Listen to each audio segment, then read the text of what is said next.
Buenas tardes, nos encontramos en el consultorio del doctor Raúl Cabrejos Bravo, MedoPlus. El doctor Raúl Cabrejos Bravo es un reconocido médico anestesiólogo, quien se encuentra aquí en Perú, Lima concretamente, brindando un servicio muy novedoso, por cierto, que es conocido como la psicoterapia asistida con ketamina, o CAP por sus siglas en inglés.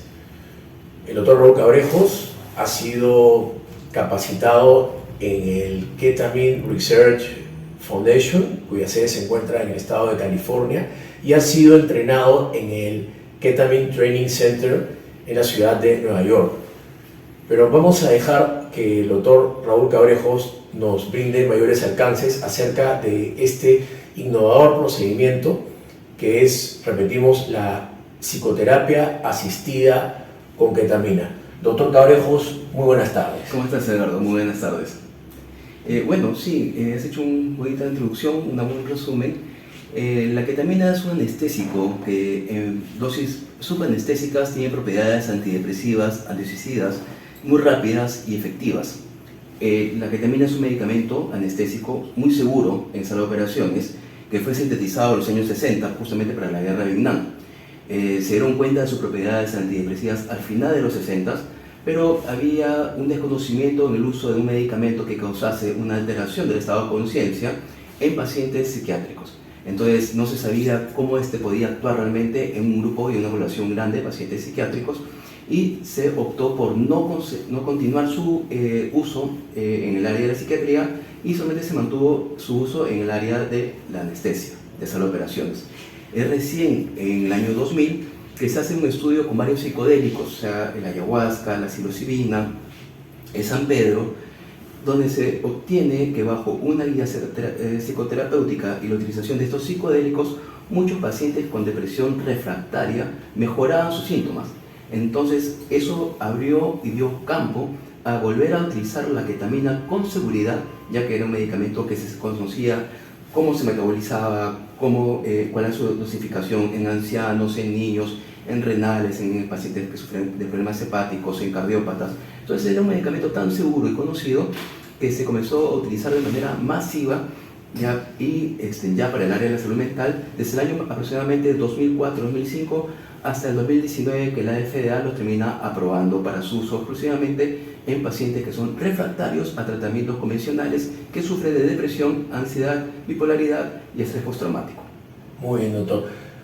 ¿Podría explicarnos, sobre todo para el público que no es precisamente conocedor o perito en la materia, qué significa el concepto de refractariedad, por favor?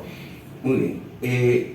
El grupo de personas que sufren depresión, se tiene más o menos un porcentaje de cada 10 de cada 4, o 4 de cada 10, mejor dicho, de pacientes que sufren depresión van a estar en el grupo de refractariedad. ¿Qué significa esto? Que estos son pacientes que van a necesitar más de 3 o 4 terapias sin respuesta. O sea, que se les va a dar más de 3 o 4 tipos de medicamentos o psicoterapias y no van a obtener respuesta. No logran la remisión. No logran la remisión de los síntomas. Entonces, a estos grupos de personas que no logran la remisión de sus síntomas se les llama refractarios o resistentes al tratamiento. Muy bien, doctor. Y es un 40-30% de la población de pacientes con depresión. O sea, no es poco. Es un porcentaje. Es muy porcentaje. Y que cada vez está aumentando más. Wow. Interesante. Entonces, vamos con la siguiente pregunta, doctor. ¿En qué consiste el procedimiento de la psicoterapia asistida con ketamina, CAP por sus siglas en inglés? Ketamine Assisted Psychotherapy. La psicoterapia asistida con ketamina se trata de un proceso en el cual el paciente se recepciona al paciente y se le entrega un soporte psicoterapéutico durante el proceso en el cual va recibiendo las infusiones de ketamina. Estas infusiones de ketamina se van a titular ya dependiendo de las necesidades que el paciente esté enfrentando, ya sea por un tema más de ansiedad o depresión o falta de motivación. Y esta psicoterapia va a ayudar a poder lograr que los objetivos del paciente puedan ser adquiridos o conquistados con mayor efectividad, y también va a evitar que posterior al tratamiento el paciente tenga recaídas. Entonces, Ya el hecho solo de colocar la infusión de ketamina tiene un éxito alrededor del 75% ya de los pacientes, responden dentro del primer mes de tratamiento. Juntándolo con una psicoterapia se hace un tratamiento mucho más completo, porque se le ayuda al paciente a no tan solo tener herramientas para poder obtener sus objetivos y conquistar ya esa caída emocional que ha tenido y evitar volver a patrones repetitivos dolorosos, sino que también lo ayuda a evitar a tener recaídas en el futuro. Entonces se le da al paciente herramientas no tan solo emocionales, sino bioquímicas durante un mismo tiempo de procedimiento, que es aproximadamente un mes. Interesante. Doctor, díganos ahora, ¿quiénes pueden ser los beneficiarios o candidatos para someterse al tratamiento de la psicoterapia asistida con ketamina? Actualmente esta es una terapia que se tiene netamente para los pacientes que son resistentes al tratamiento, los pacientes refractarios. Es una herramienta muy buena. Un paciente con depresión puede automáticamente también ser buen candidato del uso de ketamina si está con pensamientos o ideaciones suicidas, porque con una sola dosis de ketamina se ha demostrado que las ideaciones suicidas pueden calmarse aproximadamente 30 días a 40 días. Pero se trata de reservar el tratamiento para un grado de pacientes en los cuales el éxito con el tratamiento oral ha fracasado. Entonces, los pacientes con depresión refractaria, con estados de ansiedad refractaria, ya sea fobias, trastornos de ansiedad generalizada, pacientes con bipolaridad en el estado depresivo, pacientes con estrés postraumático, y actualmente se está utilizando para pacientes con autismo, ya, para bajar la ansiedad social que genera el autismo y los ayuda a tener un mejor comportamiento, una mejor interrelación y tener al paciente mucho más calmado. Y además que se le nutre también el cerebro y se le ayuda a hacer puentes y neuroplasticidad a estos pacientes. Y también en pacientes con Alzheimer. Entonces, actualmente digamos, las investigaciones más fuertes y las indicaciones están para la depresión y la ansiedad refractaria, y ahí está en etapa de investigación para los pacientes con autismo y Alzheimer, que ya está avanzando. Y es el futuro, digamos, de tratamiento ahora en la neurología. Correcto, doctor. Podríamos decir que vendría a ser una suerte de tratamiento de segunda o tercera línea, tal vez. Claro. La idea es comenzar siempre de a pocos. O sea, no es darle al paciente la bomba para que se sane, sino hay pacientes que van a remitir fácilmente con medicamentos orales. El psiquiatra es el experto de poder hacer esta alquimia de juntar medicamentos y conseguir el indicado para el paciente. Pero hay veces en las cuales se les encuentran dificultades para poder ayudar a los pacientes y se encuentra esta herramienta que es la ketamina. Y obviamente esta herramienta, que es nueva en el Perú, yo la vengo haciendo desde hace ya 7 años, 8 años casi. Ya he venido trabajando con psiquiatras que cuando han visto esta limitación de su tratamiento me han derivado a los pacientes para poderles dar esta neuroestimulación bioquímica y sacarlos del hoyo de la depresión y regresarlos con ellos, porque esto es un tratamiento en el cual tiene que encabezar el psiquiatra. Yo soy un médico solamente interconsultista que ayuda a los pacientes a salir del cuadro agudo de la depresión, ansiedad o pensamientos suicidas, y posteriormente pasa y continúa con el tratamiento del psiquiatra y obviamente con soporte del psicólogo. Yo trabajo con una psicóloga, trabajo con un grupo de psicólogos, pero es una psicóloga que es Daniela Saltone, que es súper buena, que conoce muy bien la ketamina y con la que vengo trabajando mucho más tiempo. Entonces, es un grupo. A lo que quiero que entiendas que este tratamiento es un tratamiento en equipo y el que lo encabeza es el psiquiatra. Y los beneficios es para el paciente a corto plazo y continúa con el psiquiatra para un largo plazo. Conforme. Pero usted además ha sido capacitado también para brindar la parte psicoterapéutica. Sí, yo lo puedo hacer, lo he venido haciendo, pero digamos que prefiero tener siempre un equipo para tener un soporte, ya que los especialistas en esta área es el psicólogo y el psiquiatra, ¿no? De acuerdo. Obviamente que yo me llene de estos conocimientos es un plus, es algo que me va a ayudar a mí a entender a este grupo de pacientes y a saber cuáles son sus necesidades y poder tener un idioma mucho más claro para hablar con los psiquiatras y psicólogos. Es por eso que esta formación, esta preparación me ha brindado herramientas que me ayudan a poder desarrollarme mejor en el área de la salud mental, cuando mi especialidad es ser anestesiólogo. Sin embargo, ya tengo tanto tiempo en la salud mental que ya me falta un poquito para sacar mi graduación, pero siempre cada persona en su lugar. Yo como anestesiólogo estoy feliz. Me permite ver el campo de la salud de otra manera. Muy bien, doctor. Siguiente pregunta. ¿La psicoterapia asistida con ketamina puede aplicarse para aquellos pacientes o personas que padecen de trastorno bipolar tipo 1, es decir, que tienen una marcada tendencia hacia los episodios de euforia o de manía?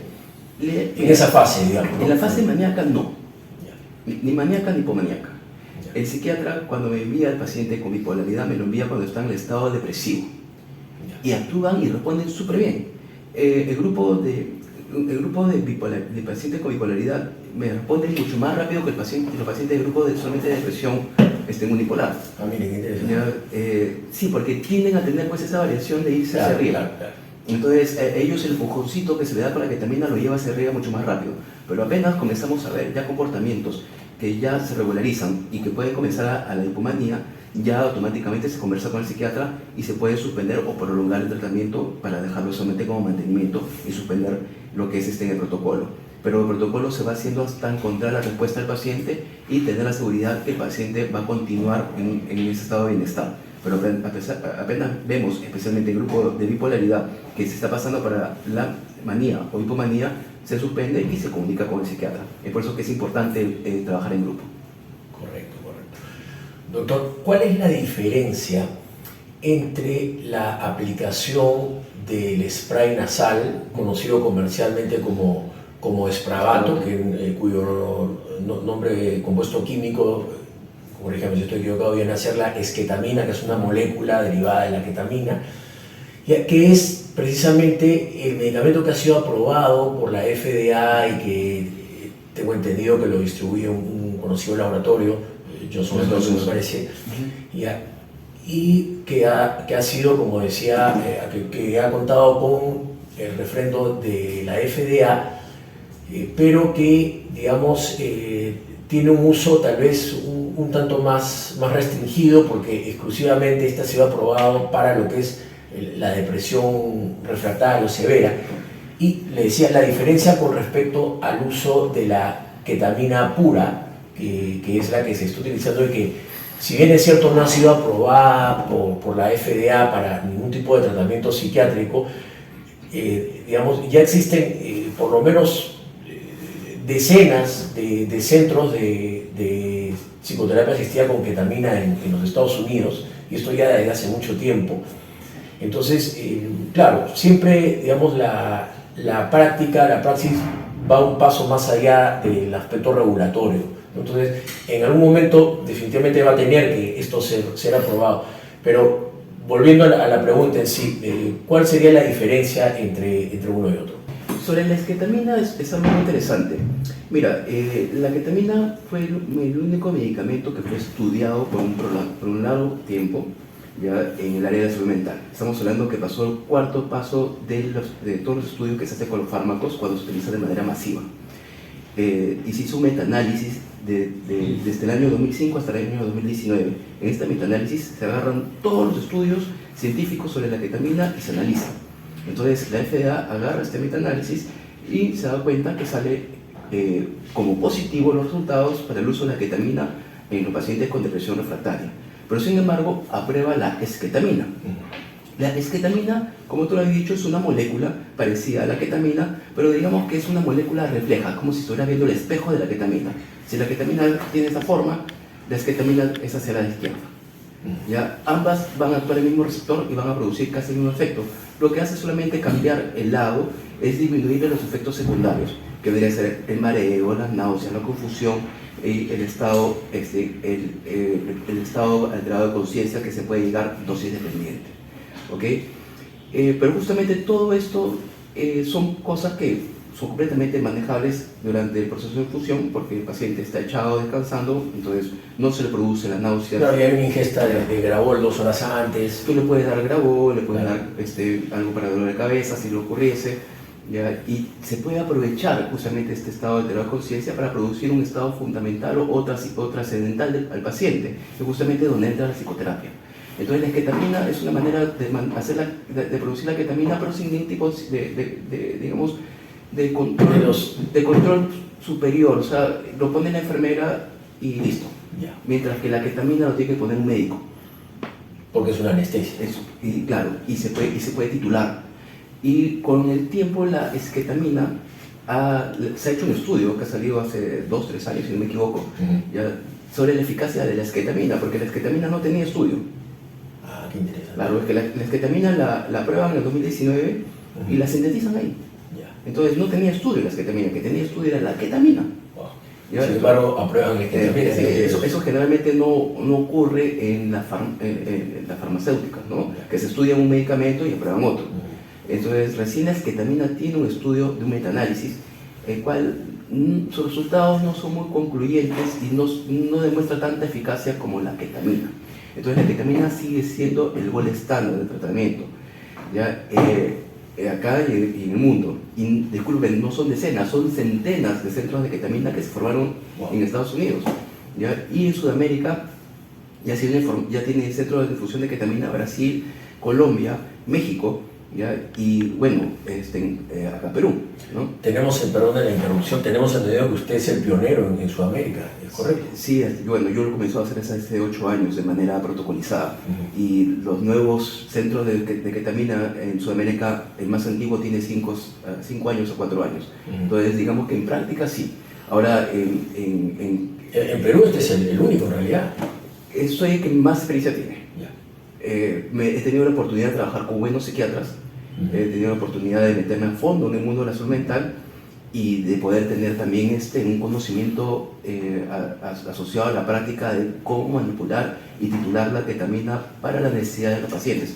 Y además he encontrado a psiquiatras y a psicólogas ya, idóneas para que se han amoldado y han aprendido a trabajar muy bien con la ketamina, la han podido conocer a fondo. Entonces, se ha podido dar un paso más allá a poder ayudar a pacientes. Y esta es una súper herramienta, que aún hay algunos psiquiatras que no tienen el conocimiento o conocen, pero no saben que existe un lugar acá en Perú para hacerlo. ¿Ya? Entonces, como no saben que hay un lugar para hacerlo, no ahondan más en investigación sobre el medicamento. Pero aquellos que lo saben están dándole esa chance y esa oportunidad a sus pacientes. Están derivando a los pacientes. Claro, de recobrar la salud. Entonces, se están volviendo psiquiatras con capacidades más grandes, porque están teniendo la capacidad de, sus casos que no pueden mejorar, darles esa oportunidad. Y el paciente cuando sale vuelve a su psiquiatra agradecido. La mayoría me dice, estoy muy agradecido que mi doctor me haya derivado a usted, porque gracias a esto he podido de nuevo recuperar mi vida. Maravilloso. Entonces regresan con su psiquiatra y hacen un lazo con su psiquiatra mucho más fuerte, porque se dan cuenta pues, que este psiquiatra no tan solo está actualizado, no tan solo sabe de la ketamina, sino que es capaz de darle esta herramienta a su paciente. Muy bien, doctor. Maravilloso todo lo que nos está dando a conocer. Díganos, doctor, ya centrándonos en el uso de la ketamina, dejando de lado al Spravato, el spray nasal, tenemos entendido que demanda una tremenda logística, además es complicado el uso del mismo y los costos también.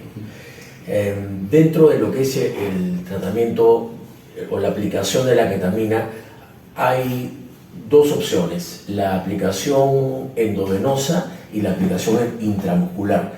¿Cuál es la diferencia entre ambas, por favor? Ya, mira, la aplicación endovenosa es la más estudiada, es la que demuestra mayor eficacia y además es la más segura. ¿Por qué? Porque si yo te coloco el medicamento intramuscular, el medicamento no voy a tener capacidad de titularlo. Voy a colocar una dosis y esta dosis va a subir, va a ser un pico plasmático y después va a bajar. Si en ese pico plasmático la sensación es muy intensa para el paciente, no hay cómo pararlo. Entonces, no hay cómo evitarlo. Y si el paciente tiene algún efecto secundario, ¿ya? Que le vienen muchas náuseas, no tengo una vía rápida para poder quitarle las náuseas, ya que no está con la vía endovenosa, ¿ya? Y tampoco va a estar en capacidad de abrir la boca. Y colocar algunos medicamentos como un Gravol intramuscular es dolorosísimo. porque es un medicamento pesado. Entonces, tener una vía endovenosa es mucho más seguro. Segundo, si por algún motivo el paciente presenta un efecto, una reacción alérgica, ya no hay manera como sacarle el medicamento del músculo. Entonces tendría que automáticamente colocarle una vía endovenosa y colocarle medicamentos para combatir la alergia, para combatir la anafilaxis, si podría ocurrir. Gracias a Dios, hasta ahorita no me ha ocurrido ningún tipo de anafilaxis, pero si ocurriese, el personal que está al lado del paciente tiene que tener la capacidad de poder saber primeros auxilios y resucitación. Entonces, gracias a Dios, de nuevo, te repito, nunca me ha sucedido, pero tiene que el paciente ir a un lugar donde den esta seguridad. Es por eso que ahí está esta especie de matrimonio entre el anestesiólogo y el psiquiatra. En Estados Unidos se vienen trabajando en equipo. Entonces el psiquiatra obviamente conduce y maneja todo el aspecto de la salud mental del paciente y el anestesiólogo, que tiene que estar capacitado en la salud mental, hace todo el tratamiento seguro para el paciente, monitorizando sus funciones vitales, colocando una vía endovenosa, porque por ejemplo si yo te pongo una vía endovenosa y comienzo a colocar el medicamento, yo puedo titular el medicamento solamente con el goteo. Entonces, si por algún motivo el paciente me dice que la sensación está siendo muy intensa, bajo el goteo. Si por ahí veo alguna reacción alérgica, saco el medicamento y coloco un frasco con corticoides y antihistamínicos. Y si la alergia es muy grande, se tiene que poner adrenalina, se hace una anafilaxis. Entonces, tengo toda la mano, ¿ya? Y si por ahí el paciente está presentando un poco de náuseas, se le coloca arriba de la bolsa. O dolor de cabeza y se le coloca arriba un antiinflamatorio. Entonces tengo la capacidad de manejar al paciente en el momento y rápido. Entonces eso justamente es lo que nos caracteriza a nosotros los anestesiólogos, que hacemos todo dentro de sala de operaciones. En sala de operaciones nosotros nos movemos rápido con todos los cambios pequeños que ocurren. Un sangrado, una caída de presión, un problema anafiláctico. Nosotros actuamos rápidamente y lo que colocamos en la vena produce una acción automática. Entonces, eso nos permite tener al paciente que está bajo un procedimiento quirúrgico o sedación estable y seguro. Entonces, cuando extrapolamos esto acá al tratamiento de la ketamina, que es un anestésico, ya tenemos que tener la seguridad y la capacidad de darle al paciente esa respuesta rápida si ocurriese algo. ¿Ya? Entonces, es importante que el que haga ese tratamiento tenga que tener capacidades y conocimientos en resucitación. En Estados Unidos, los psiquiatras hacen cursos de resucitación, ¿ya? Y los anestesiólogos hacen cursos de salud mental, pero lo mejor que ha resultado es cuando hacen esta parcería, esta unión, para que cada uno haga su trabajo de manera eficaz sin ningún tipo de problemas. Entonces, y el que termina ganando y beneficiado es el paciente. Cuéntanos, doctor, un poco acerca de los llamados estados disociativos que se presentan minutos posteriores a la aplicación de la ketamina, sea endovenosa o intramuscular, por favor. Esos estados disociativos no son necesarios de llegar en todos los pacientes, ¿ok? Dependiendo de la magnitud de sus síntomas, yo intento llegar a esos estados disociativos. ¿Qué significa un estado disociativo? Es la pérdida del ego o la disolución del ego, como le dicen los psiquiatras. ¿Qué es la disolución del ego? Es la pérdida de la interpretación de tu propia realidad, o sea, de la realidad contigo mismo. En ese momento tú pierdes por completo la noción de que eres tú, pero sigues sabiendo que eres, o sea, tú como Edgardo Pepino, pero sigues sabiendo que eres un ser. En ese momento sientes que eres un ser que te identificas como tal, pero no como Edgardo de Pino. Y en ese momento hay un desprendimiento increíble del cuerpo, donde están los traumas, las heridas, los dolores. Entonces, por unos minutos, el cerebro hace una neuroplasticidad y nuevos puentes neuronales entre la corteza prefrontal y el sistema límbico, donde no hay heridas, donde no hay traumas, donde no hay dolor, porque se perdió la identidad de Edgardo del Pino, que viene con su paquete, ¿no? Del paciente que viene con su dolor. Entonces, el paciente, cuando viene con su dolor y se olvida que lo tiene cargando, entra en un estado increíble de plenitud. En ese estado de plenitud, el cerebro se comienza a nutrir y hace puentes de felicidad. Vuelve a estimular esos caminos que estaban oxidados o, digamos, deteriorados por la depresión. Y se comienzan de nuevo a nutrir y a mejorar. Y eso es lo que en el futuro lo mantiene. Ya cuando se va al estado alterado de conciencia, queda ese puente nutrido. Entonces ya el paciente comienza a hacer una cognición de su realidad asociada a su estado emocional, o sea, comienza la corteza prefrontal a nutrirse, a fortalecerse y enviar la información al sistema límbico de bienestar, de poder, de control. Eso es justamente lo que falta con lo que sucede con los pacientes con depresión y ansiedad, que pierden la voluntad, ese control de la voluntad, pero lo comienzan a volver a obtener por la estimulación del área prefrontal. Y cuando estimulas esa área prefrontal es cuando alteras el estado de conciencia. Pero se va haciendo paulatinamente y poco a poco para que el paciente vaya entendiendo a qué se trata ese estado y se permita dejar acoplar al tratamiento. Ese tratamiento, de nuevo te digo, cuando lo hacen con una sola dosis, ¿ya? No se tiene tan buenos resultados, porque cada paciente es diferente. Entonces hay que titular las dosis dependiendo de lo que tú quieres conseguir. ¿Ya? Y eso es algo que yo lo he aprendido con la práctica y que después lo ha sustentado las investigaciones. Hay una investigación ahora en el 2023 donde sale que hay pacientes que necesitan una titulación mayor de ketamina que otros para salir de cuadros más complicados. Entonces la práctica me ha dado justamente el mismo resultado que lo que se ha investigado en Estados Unidos. Que yo ya lo iba a comenzar a investigar, ya tengo mi data, y ya estoy sacando también una investigación acá en Perú sobre el tema de la ketamina. Buenísimo, buenísimo, doctor. Díganos, ¿cuáles son los riesgos de la aplicación de la ketamina, sea endovenosa o intramuscular? Ya, vamos a hablar de los efectos secundarios más comunes, que es mareos, náuseas, confusión y dolor de cabeza. Estos efectos secundarios ya son muy tratables y regulables durante la infusión, ya que el paciente está echado y no se debe mover. Entonces, mientras que el paciente está echado y no se mueva, el mareo y las náuseas se controlan. Si tenemos una vía endovenosa, le podemos poner automáticamente un antiemético y mejorar esto. La confusión es dosis dependiente.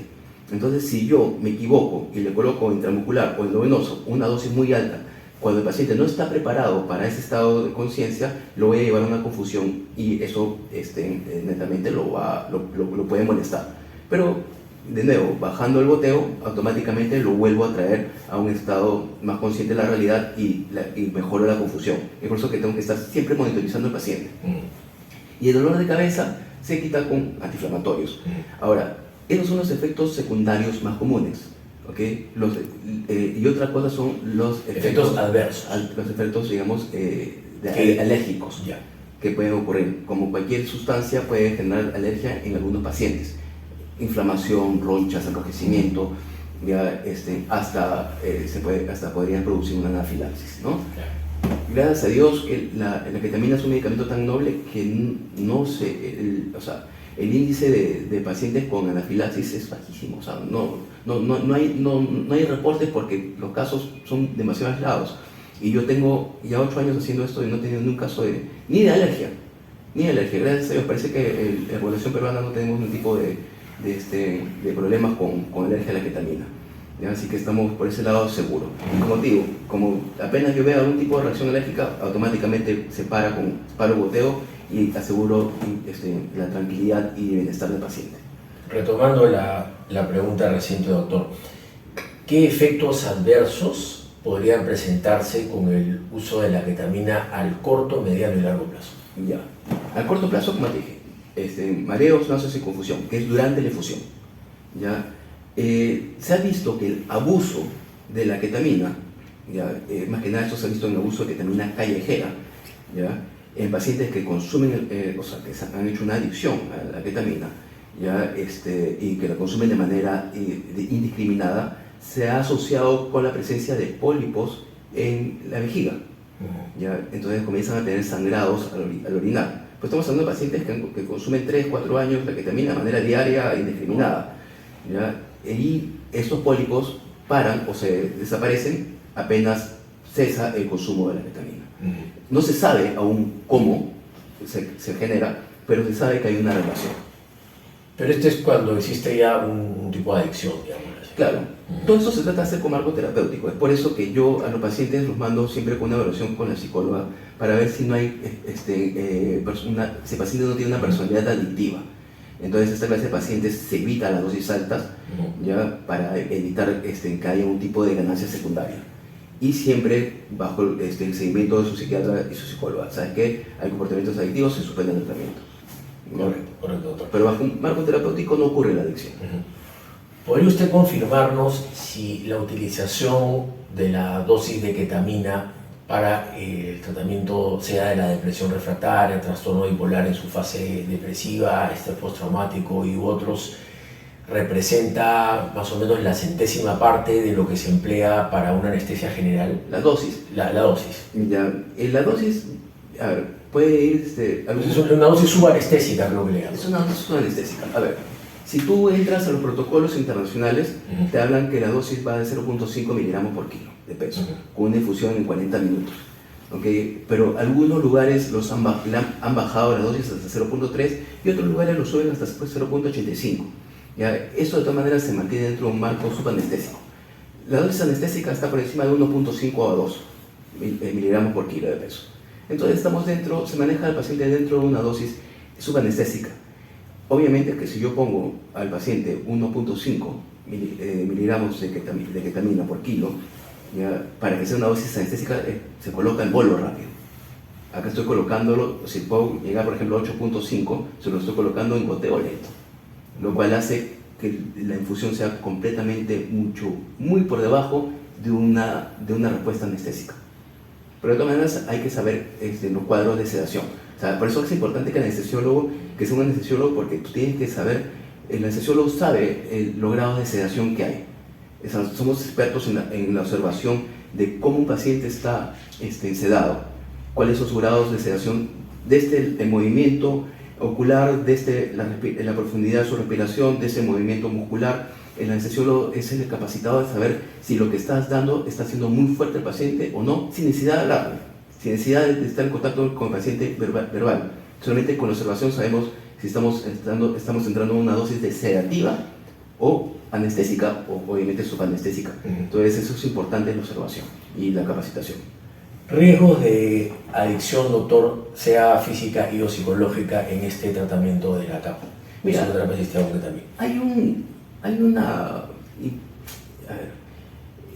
hay una cadena de gente que pone el tema de la ketamina como una droga recreativa, hiper adictiva. Pero la ketamina pura, ¿ya? Bajo un marco terapéutico, no produce dependencia. ¿Ya? La ketamina que se ha investigado que genera dependencia y se vuelve una droga recreativa es la ketamina sucia, la ketamina que venden en las calles. Esta ketamina que venden en las calles generalmente está combinada con cocaína o con éxtasis, el conocido tusi. Entonces, digamos que lo que genera la mayor adicción física no es la ketamina, sino es la cocaína o el éxtasis. Ahora, la ketamina sí puede generar una dependencia más emocional, ya que al liberarte y sacarte de tu estado de realidad, puede llegar a producir sensaciones de placer emocional. Entonces, como muchas personas tienen sufrimientos, y la persona que entra a la adicción es porque está tratando de ocultar un sufrimiento, se vuelve un foco increíble para sedarse y olvidarse de sí. Entonces, cuando consiguen la ketamina de manera ilegal, comienzan a abusar de ella y obviamente se vuelve un problema. Dentro de un tratamiento no se produce la adicción. Dentro de un tratamiento en el cual está el psiquiatra, el psicólogo y el anestesiólogo, ¿ya? Y hay un seguimiento. Entonces, dentro de un marco terapéutico no se produce adicciones. Y obviamente cualquier herramienta, si yo te doy clonazepam, si tú lo utilizas o sea, si tú no haces caso a las indicaciones del médico que te recetó el clonazepam o el alprazolam y lo tomas tú indiscriminadamente, vas a hacerte un problema. Con la ketamina es lo mismo, pero la ketamina lo ponemos en un lugar seguro. Pero si el paciente lo quiere conseguir por su cuenta y ponerse por su cuenta, es él que está buscando el problema.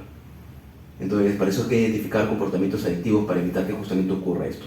Ahora, como te lo resumo, dentro de un marco terapéutico y con el paciente indicado que tiene que enviarlo el psiquiatra con evaluación del psicólogo, no hay riesgos o los riesgos de adicción se disminuyen casi a cero.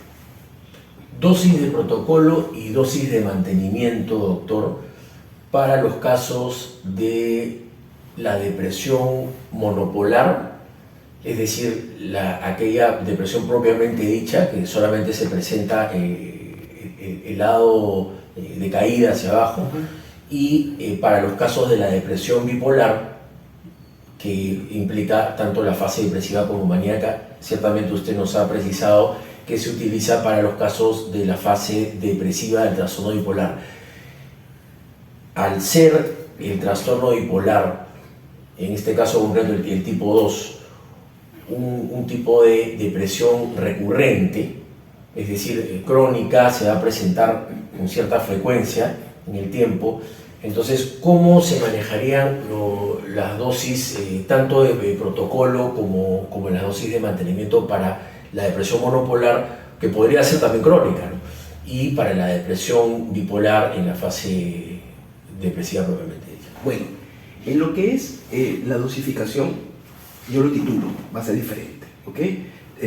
Porque me preguntaste sobre dosis. Entonces, la dosis del paciente, tanto del protocolo inicial como del mantenimiento, yo el protocolo inicial, la dosis lo voy subiendo hasta llegar al punto objetivo, lo que se llama el honey point.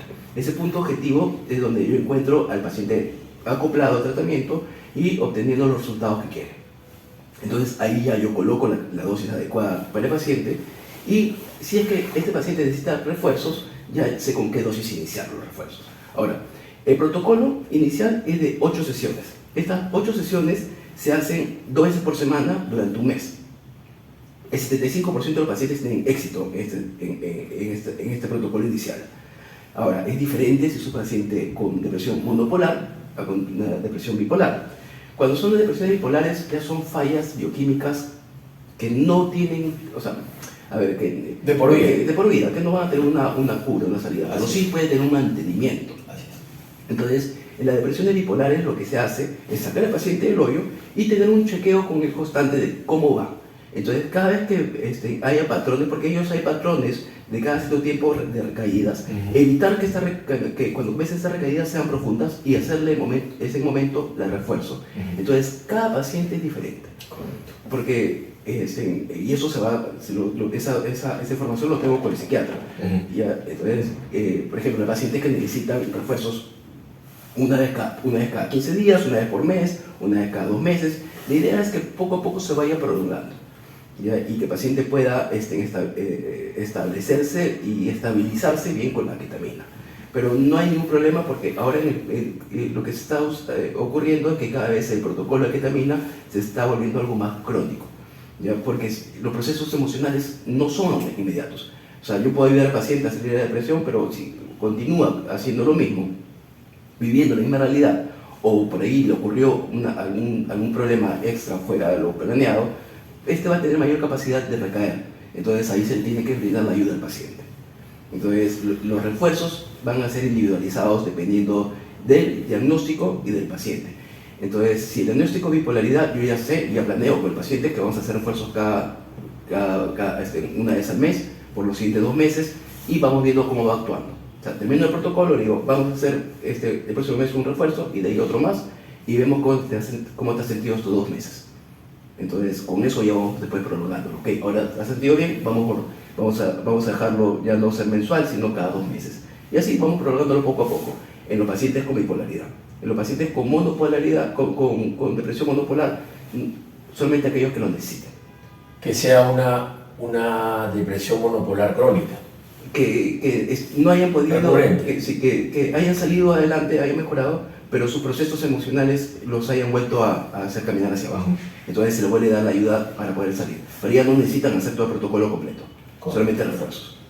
Correcto.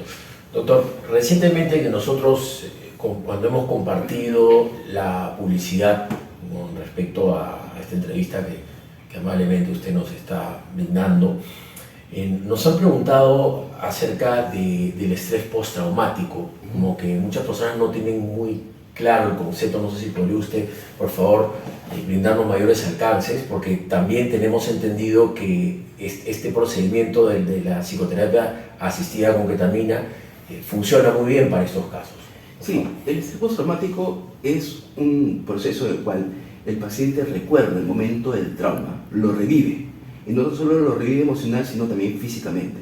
Entonces, este estado en el cual el paciente revive el estrés, el momento del sufrimiento, el momento del trauma, es tremendo, porque lo vuelve a colocar en el estado del dolor inicial.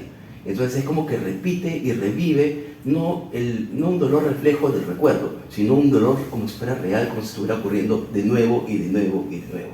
Entonces esos pacientes sufren bastante. Lo que hace la ketamina con ellos es estabilizarlos y romper ese ciclo de recuerdo o de revivir el estrés. Y actúa muy bien en ellos. Los estabiliza bastante, les quita este recuerdo vivido, digamos, esta reexperimentación del dolor, y le produce un estado de calma y de paz. Un ejemplo de estrés postraumático podría ser el caso de aquellos soldados que retornan de la guerra. Sí, se utiliza bastante. En Estados Unidos se utiliza bastante en los veteranos de guerra la ketamina. Ahora, doctor, la siguiente pregunta es con relación al uso de la farmacología recetada por el médico psiquiatra y la ketamina. El hecho de aplicar la psicoterapia asistida, la ketamina en sí, implica que uno puede prescindir de los medicamentos, sea en el caso de la bipolaridad concretamente, sea de los estabilizadores de ánimo, llámese el carbonato de litio, en fin, toda la gama que existe, o los antidepresivos. Ya. Acá sí voy a enfatizar algo muy importante. No se debe suspender el tratamiento que ha comenzado el psiquiatra. Así el paciente crea o sienta que no está haciendo efecto, no se debe suspender, porque la ketamina va a ayudar a que este efecto comience a actuar, a que el medicamento comience a estabilizarse. Entonces, en un momento se suspende. Ya, lo que se puede titular un poquito son medicamentos que se utilizan para dormir, porque a veces la ketamina produce un aumento de la energía, ¿ya? Y podemos, o corrige el sueño, entonces se puede corregir lo que es los medicamentos para dormir. Pero los antidepresivos y los antipsicóticos no se deben cambiar, ni se deben modificar hasta la siguiente visita que tenga el paciente después del tratamiento con el psiquiatra, que es el que toma la decisión de cambiarlos. Doctor, ¿para quiénes estaría contraindicado el uso de la ketamina? La ketamina tiene unas contraindicaciones absolutas en pacientes que tienen problemas hipertensivos no tratados. O sea, pacientes con hipertensión no controlada, pacientes que tengan hipertiroidismo, que aumente la presión y no esté controlado, pacientes que tengan feocromocitoma, que es un tumor en la glándula suprarrenal que aumenta las catecolaminas y por lo tanto aumenta la presión arterial y que no lo tengan identificado y viva con presión alta, y pacientes con problemas de glaucoma de ángulo cerrado, porque de todas maneras la ketamina aumenta un poquito la presión intracraneal e intraocular. Entonces en los pacientes con glaucoma de ángulo cerrado esto se puede convertir en una emergencia. Entonces esas son las contraindicaciones absolutas. Todos los pacientes que tienen enfermedades asociadas a la hipertensión y a lo que es en este caso el glaucoma de ángulo cerrado, no del ángulo abierto. Y para concluir, doctor, por favor, porque sabemos que está con una paciente en este momento en atención, en reposo, y están viniendo más pacientes también, ¿nos podría usted brindar su número de contacto, el nombre del centro médico, la dirección, por favor, y cómo podría una persona acercarse a usted? ¿Hay que ser derivado por un especialista, médico psiquiatra? ¿Puede venir directamente, por favor? Mira, acá generalmente los pacientes llegan de dos maneras. Hay un grupo de psiquiatras que ya trabajan conmigo y conocen la ketamina, y también por investigación propia, porque ya cada vez el tema de la ketamina se está volviendo más conocido y los mismos pacientes están buscando otro tipo de recursos para salir adelante. Entonces, si viene con psiquiatra, lo que yo hago es trabajo con el psiquiatra y su psicóloga. Si no tiene psicóloga, yo le proporciono un psicólogo. Y si el paciente me viene por redes sociales, si no tiene psiquiatra, no tiene psicólogo, yo le ofrezco ese servicio de psiquiatra y de psicología. De acá yo no trabajo de manera solo, trabajo siempre en equipo, y es necesario que todos los pacientes que pasen por acá tengan que tener soporte de psiquiatra y psicólogo. Si por algún motivo no está en condiciones de tener psicoterapia porque está muy deprimido y no está encontrando ningún tipo de beneficio de tener psicólogo, pasa solamente una evaluación psicológica y la psicoterapia se detiene hasta el momento que el paciente se sienta en un mejor estado de ánimo y capaz de comunicarse. Pero el psiquiatra sí necesita tener, porque necesito que esté con tratamiento antidepresivo. Es importante porque después que termine el tratamiento no puedo dejar al paciente sin ningún tipo de sustento ya, de medicamento, porque voy a tener la capacidad de que el paciente recaiga y de nuevo vaya a querer hacer el tratamiento. Y de eso no se trata, porque ahí sí voy a comenzar a ser de paciente dependiente de la ketamina. Y no se trata de eso, se trata que la ketamina sea una herramienta de ayuda, de apoyo para sacar al paciente de este cuadro difícil que tiene el psiquiatra para tratar. Ahora, estamos ubicados en Miraflores. He abierto un nuevo consultorio acá en Miraflores, en lo que es la avenida Roosevelt, o bien conocida como República de Panamá, 6021 en Miraflores. El consultorio es el 202. Te voy a dar el número de teléfono, que soy malo de memoria, pero acá te lo dicto.